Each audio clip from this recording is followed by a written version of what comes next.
Sæl Brynja og velkomin til Kisa Kallio. Takk fyrir. Hvernig líst þér á aðstæðurnar hérna, svona með að við aðstæðurnar kannski heima? Þetta er náttúrulega svona aðeins annað og örugglega, já, talsvert betra sko, held ég. Mér finnst mjög vel á þetta bara.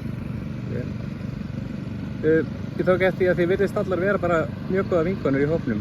Já. Smellið alltaf bara strax saman þegar þið hittist. Já, við erum, þú veist, það eru náttúrulega margar hana sem eru búin að vera lengi saman í liðunum sínum bara, þú veist, eins og Stjörnustelpurnar, Keflavík, þú veist, við erum alltaf góða vinkonur, mjög góða vinkonur og við erum bara mjög góður hópur og smellum alltaf strax saman og gerum allt saman.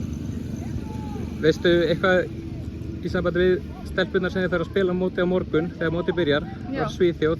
Þekkir eitthvað inn á liðið? Nei, ég bara hef aldrei séð að spila, já, eins og ég segi, ég hef bara aldrei séð þær, það kemur bara í ljós. Vitið svona einhvern veginn hvernig taktískt liðið verið sett upp fyrir morgundaginn? Við viljum bara spila skipulagðan sóknarleik og við viljum pressa mikið, við viljum spila góða vörn eða allavega að reyna það og ætlum bara að vera tilbúnar og gera okkur besta.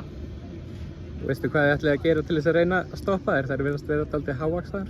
Já, þú veist, við erum búin að fara vel yfir þetta á æfingum og margir vídeófundir og alls konar sem við erum búin að gera til að undirbúa okkur vel, þannig að ég hef engar áhyggjur þannig séð.